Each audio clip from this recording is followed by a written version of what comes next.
Welcome back to Mix Masters. We are 2 videos away from completion. Right now what we're going to do is we're going to prepare the next 2 panels for painting, so the next 2 rectangles. We're not ready to paint just yet. Before we start painting, we're going to do our color swatches, little swatches of each of our colors down here, and then we're going to start copying our master. But before we do that, we need to do a little preparation, and that means we're going to tone our canvas. Now, we're not going to tone the entire canvas, but what I want to do is just tone a little bit, kind of where the tape is located to where your picture starts, and then all of the background for your picture is going to be toned. So what I'd recommend doing is making a little line where your tape goes, because we're going to take the tape off temporarily, just for a moment.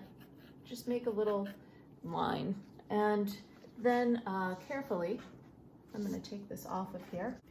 Okay, so I have peeled off my tape. I have it hanging off the side very carefully, so that way I can affix it back on. It'll pretty much be the same. It'll line up with the lines that I've made for it. I'm going to take off my picture that I'm going to copy and just put it to the side for now, because I don't need that just yet.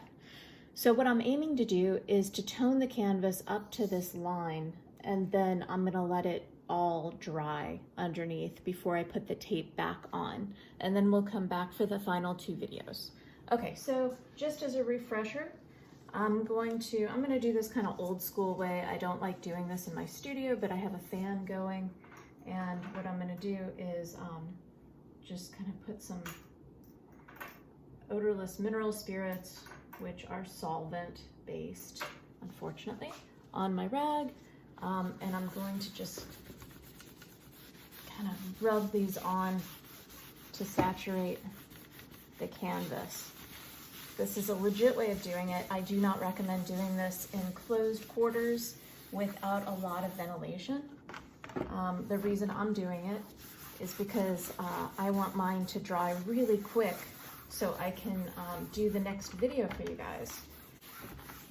This is going to be the fastest way for oil paint to dry, unfortunately. I could do matte acrylic, but I figured since my canvas was already up and my palette is already set, I didn't want to mess with it. So, easy peasy, that's what I'm doing.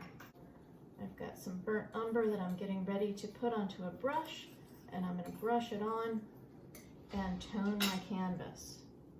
So I got a big brush since I'm covering a big area,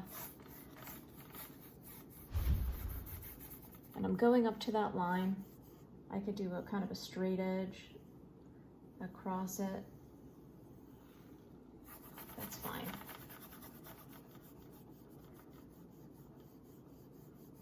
Because when we do our paint swatch samples, we're going to cross over the line, and you're going to be able to see how transparent or opaque your color is and how it changes. This is also this bottom part down here, we are toning it in preparation of your copy of a master painting, and you're going to want this fairly light. If in your past attempts you have gotten kind of opaque burnt umbers, or burnt umbers that you can't see through to the canvas because you want it kind of bright, try and go really light with it. You can put on multiple layers of this. There's no problem going back and priming 2 or 3 times. You can even switch up colors when you're working on your own work. Obviously for this project we want to keep it burnt umber, so it's consistent with our exploration on the first panel. Okay, let's see, almost there. I don't want to get this on the tape. Okay, so that area is now saturated.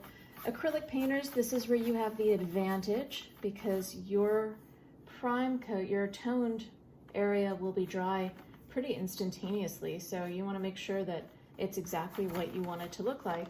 Oil painters can go back in and kind of wipe it down and make it even a little bit more transparent. Let me see if I've got a rag filled with terps. So I just kind of want to thin this out a little bit and make it even a little bit lighter. because I am gonna paint my master copy on here. And I just want to have a nice level, even tape area.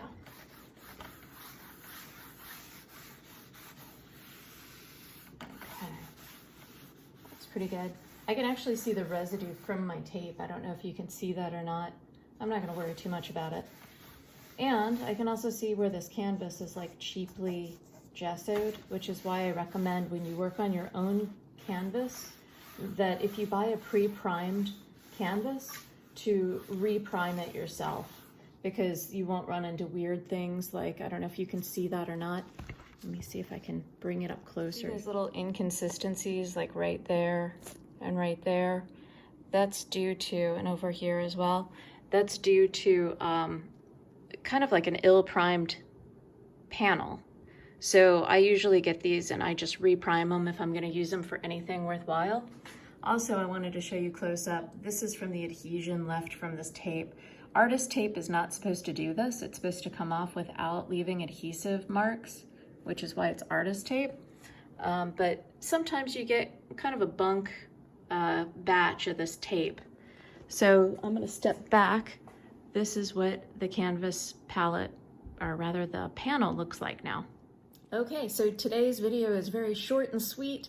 It's just getting a little bit of color down on your canvas, toning it with burnt umber. If you're using acrylics, you can use burnt umber in water and wipe it down, make sure it's very transparent. If you're using oils, you can put terps on it first, then put the burnt umber on it, really brushy, and then wipe it down to even it out. Or if you want to get rid of solvents altogether, use matte medium mixed with burnt umber and water to thin it, or use just a lot of matte medium with a little bit of burnt umber, and then go ahead and put that on the canvas. You want the matte medium so it has something for the oil paint to grip onto, so that you're building fat over lean.